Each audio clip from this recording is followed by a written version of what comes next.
Welcome everyone. So কেমন আছেন? I hope সকলে খুব ভালো আছেন। আজকে হচ্ছে যে আমরা থ্রি পার্ট থ্রি প্রোগ্রামিং সিরিজের একটা ভিডিও নিয়ে চলে আসলাম। আজকে হচ্ছে যে আমাদের ইন্ডেক্সটা দেখায় যে আমরা কি কি কমপ্লিট করবো। আজকে আমাদের মূলত কমপ্লিট করার মেইন টার্গেট হচ্ছে স্ট্রাকচার সেই প্রোগ্রামের প্রত্যেকটা part by part and the most important feature and হচ্ছে যে little history about C program. Basically এগুলো নিয়ে মূলত আজকে আলোচনা। তো ফার্স্টে যদি আমরা এখানে দেখি যে স্ট্রাকচার অফ সি প্রোগ্রাম, তো স্ট্রাকচার অফ সি প্রোগ্রাম এখানে 6টা পার্টের মাধ্যমে হচ্ছে মূলত একটা প্রোগ্রাম কমপ্লিটলি সম্পূর্ণ হয়ে থাকে।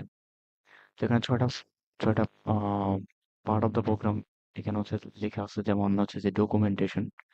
ডকুমেন্টেশন হচ্ছে যে আপনি কোডের একদম উপরে বা যেখানে মন চায় আর কি, মানে নিচেও লিখতে পারেন, উপরে লেখাটার হচ্ছে যে সিস্টেম। তো উপরে লেখার পরে হচ্ছে যে এখানে আমরা ডকুমেন্ট লিখতে পারি, যেমন হচ্ছে যে কমেন্ট ব্যবহার করে। সো এই বার এবং হচ্ছে যে স্টার মার্ক এবং পুরো স্টার মার্ক দ্যাট বার, এটা মানে হচ্ছে যে মাল্টি লাইন কমেন্ট, এন্ড হচ্ছে যে ডাবল বার হচ্ছে যে single line comment. So remember it because এটা খুবই মানে এটা অনেক কাজে লাগবে প্রত্যেকটা স্টেপে। তো এটা হচ্ছে যে ডাবল লাইন কমেন্ট। লাইক যদি আমরা হচ্ছে যে সাপোজ হচ্ছে যে আমরা এখানে লিখতে যাচ্ছি যে এই জিনিসটা কি, ইন্ট মেইন মানে কি বোঝায়।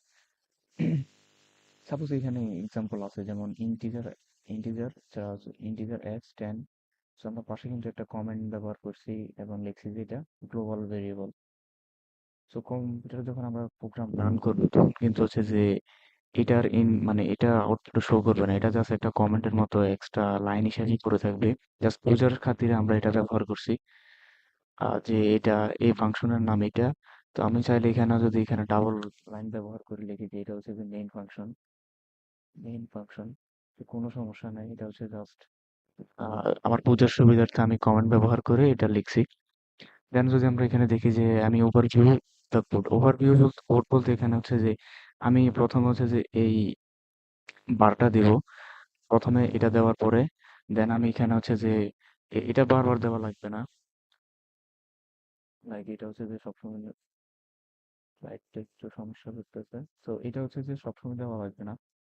এটা হচ্ছে যে আপনার কোডের ওভারভিউটা লিখতে পারেন এখানে। সাপোজ আমার বিষয়টা কি, কোডের বিষয়টা হচ্ছে সাবজেক্ট লিখতে পারি যে সাবজেক্ট হচ্ছে যে এডিশন। আমি একটা প্রোগ্রামের এডিশন কমপ্লিট করতে চাইতেছি।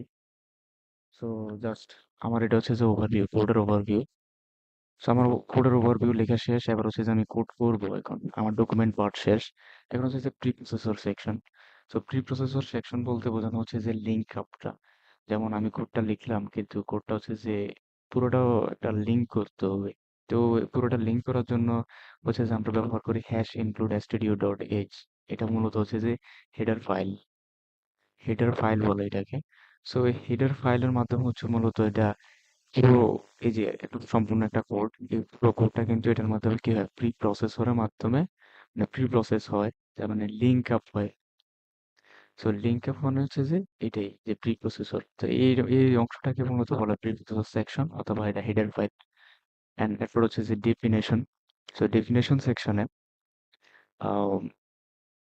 লাইক হচ্ছে যে এখানে আমরা একটা কমপ্লিট একটা কোড লিখলাম, লাইক হ্যাশ ডিফাইন দিয়ে আমরা হেলো হেলো লিখলাম। এন্ড হেলোর ভিতরে হচ্ছে যে আমরা একটা, এটা হচ্ছে যে ডাটা টাইপের নাম, মানে প্রোটোটাইপ।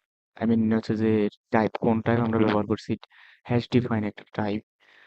সো এখানে হচ্ছে যে হেলো, ওই টাইপটার নাম দিলাম, একটা ফাংশন নেম দিলাম, ওই নেমের ভিতর আমরা হেলো ওয়ার্ডটা রাখলাম। সো হেলোর ভিতর আমরা যে নামটা রাখলাম এটা চাইলে আমরা প্রিন্ট করতে পারি। সো সিম্পলি আমরা হচ্ছে যে সিস্টেম অনুযায়ী integer main, then print %s। S মূলত এখানে স্ট্রিং বোঝাচ্ছে, নিউ লাইন এন্ড হচ্ছে যে হেলো। সো হেলো দিলে এখন কি হচ্ছে, আমাদের এই হেলো বারটা কিন্তু আউটপুট হিসেবে শো করবে। তো মূলত এখানে বিষয়টা কি, হ্যাশ ডিফাইন ডেফিনেশন বলতে বোঝানো হচ্ছে যে এটা চাইলে আমরা যে কোনো জায়গায় ব্যবহার করতে পারি। ফার্স্টলি উপরে যদি একবার ডিক্লেয়ার করে দিই, আমরা এটা হচ্ছে পরবর্তীতে প্রোগ্রাম করার সময় দেখবো প্রত্যেকটা ফাংশনের প্রত্যেকটা জায়গায় আমরা হচ্ছে যে একবার উপরে ডিফাইন করে দিলে প্রত্যেকটা ফাংশনে আমরা ব্যবহার করতে পারবো। So global declaration, so global declaration কি? এই যে ইন্ট মেইন, এটা হচ্ছে মেইন ফাংশন। এটার উপরে যেটা আমরা ডিক্লেয়ার করব সেটা হচ্ছে গ্লোবাল ভেরিয়েবল। যদি আমি এই জিনিসটা যদি ভিতরে ডিক্লেয়ার করতাম, লাইক হচ্ছে যে আমি এই যে ইন্ট ফাংশনের ভিতরে ইন্টিজার প্রোডাক্ট দুটা ভেরিয়েবল আমি ডিক্লেয়ার করছি, এটা হচ্ছে যে এটাকে বলে লোকাল ভেরিয়েবল। এন্ড উপরে যেটা ডিক্লেয়ার করছি ইন্ট মেইন ফাংশনের উপরে, সেটা হচ্ছে যে global variable. I hope clear. না বুঝলে কোনো সমস্যা নেই, বারবার এটা রিপিট করতে পারেন ভিডিও পজ করে। দেন হচ্ছে যে main function. So main function মূলত এটাকে বলে যে মেইন ফাংশন। এটার মাধ্যমে মূলত হচ্ছে যে আহ, সবগুলো ফাংশন করার পরে এটা মেইন ফাংশন রিটার্ন করে। দেন এই যে ইন্টিজার, এটা হচ্ছে যে ডাটা টাইপ, এটা হচ্ছে যে মেইন ফাংশন। কোডটা কমপ্লিট করার পরে মেইন ফাংশন এটা রিটার্ন করে, দেন হচ্ছে যে রিটার্ন জিরোর মাধ্যমে এটা এক্সিকিউশন করে সম্পূর্ণ করে। সাব প্রোগ্রাম কি? সাব প্রোগ্রাম হচ্ছে যে, যেমন আমি এখানে ইন্টিজার মেইন দিয়ে প্রিন্টএফ দিয়ে একটা ভ্যালু প্রিন্ট করলাম, এটার একটা আউটপুট পাবো। যেমন এক্স এর ভ্যালু কত, 10। So value of x percent D format specifier. So x এর ভ্যালু হচ্ছে যে 10। সো এটা প্রিন্টএফে কিন্তু এক্স এর 10 দেখাবে আউটপুটে। এখন আমি চাইতেছি যে এই ফাংশনটার ভিতরে আর একটা ফাংশন ঢুকাতে। জাস্ট আমি এখানে সিঙ্গেল লাইন কমেন্ট ব্যবহার করছি আর লিখে দিয়েছি যে সুবিধার্থে যে আমি এখানে সাব প্রোগ্রাম 2, এটা মানে ফাংশনের নাম sub program 2 and multiply 2 numbers. আমি দুইটা নাম্বার মাল্টিপ্লাই করতে যাচ্ছি। সো মাল্টিপ্লাই করবো যেটা কিন্তু একটা ইন্টিজার, লাইক আমি 5 এবং 6 কে প্রোডাক্ট করতে যাচ্ছি, মানে গুণ করতে যাচ্ছি। সো এখানে হচ্ছে যে এটা ইন্টিজার। সো প্রোডাক্ট হচ্ছে যে একটা ভেরিয়েবলের নাম, ইকুয়াল ওই এই ভেরিয়েবলটার ভিতরে হচ্ছে যে আমি দুইটা ভেরিয়েবল রাখলাম। অথবা এখানে হচ্ছে দুইটা ভেরিয়েবল, আর সাপোজ ধরেন এক্স এর মান হচ্ছে 5, ওয়াই এর মান হচ্ছে 6, এন্ড হচ্ছে যে স্টার মার্ক হচ্ছে গুণ চিহ্ন। সো আমি মাল্টিপ্লাই যদি করি 5 6 30। সো এখানে প্রোডাক্ট মানে গুণ, percent d format specifier new line then product.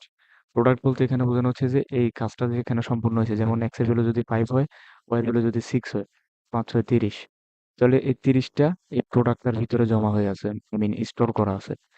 তো আমি যদি হচ্ছে যে এখানে এই প্রোডাক্টটাকে প্রিন্ট করি, তাহলে কিন্তু আমার 30 আউটপুট দেখাবে।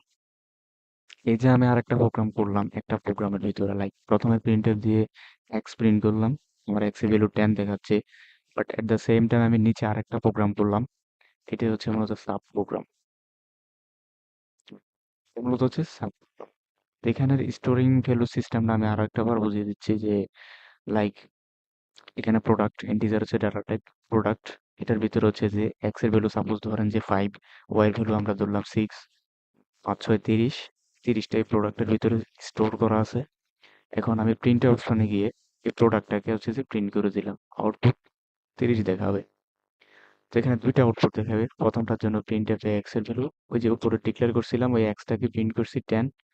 দ্বিতীয়বার হচ্ছে যে আমি সাপোজ এটা এখানে ডিক্লেয়ার করি নাই, বাট এটা হচ্ছে যে ইন্টিজার 5 and 6, যদি আমি এক্স ওয়াই এর ভ্যালু দিই, তাহলে সেকেন্ড টাইমে এটা প্রিন্ট করবে 30 ভ্যালু, কারণ এটা মাল্টিপ্লাই করলে 30 আসে, 5 and 6। I hope clear. Then হচ্ছে যে what are the most important feature of C language.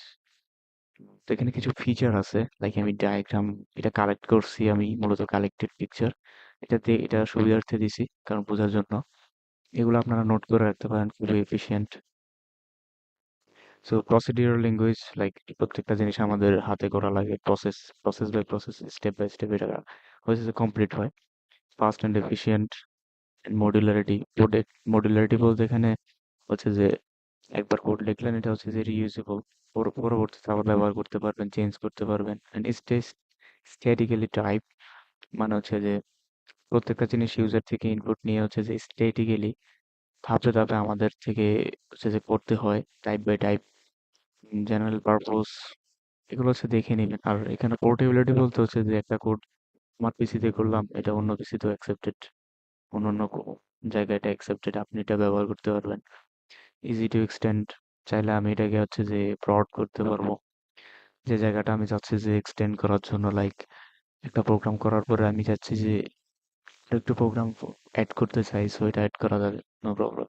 তো এখানে সি প্রোগ্রামের কিছু little history, key points, like এটা কোত্থেকে এসেছে, অরিজিন, মূল মানে ক্রিয়েটরটাকে। So created by Dennis Ritchie 1972। At Bell Laboratories. তো ডেনিস রিচে মূলত এটা ক্রিয়েট করছে, অ্যান্ড মূল উদ্দেশ্য হচ্ছে যে ইউনিক্স অপারেটিং সিস্টেমের জন্য। আর এখানে কিছু হিস্টোরি আছে, স্ক্রিনশট মেরে আপনারা এটা রিড করতে পারেন। এগুলো হচ্ছে যে এতটা ইম্পর্টেন্ট না, বাট মেইন ইম্পর্টেন্ট হচ্ছে আমাদের কোড কোড সেকশন। এটা জাস্ট থিওরিটিক্যাল, সে হচ্ছে বিষয়। সো এখানে হচ্ছে যে আমি সামারি যদি বলি যে C was created by Dennis Ritchie in 1972 for Unix development, standardized by ANSI. ANSI mean হচ্ছে যে আমেরিকান ন্যাশনাল স্ট্যান্ডার্ড ইনস্টিটিউট, এটা একটা প্রতিষ্ঠান সংস্থা বলতে পারেন, in 1989, and remains a cornerstone of C programming for its performance and portability. I hope এই ছোট্ট লেসন্সটা আপনারা অনেক কিছু শিখতে পারছেন। সো আজকে এই পর্যন্তই। Best of luck for everyone. Next video will come next time.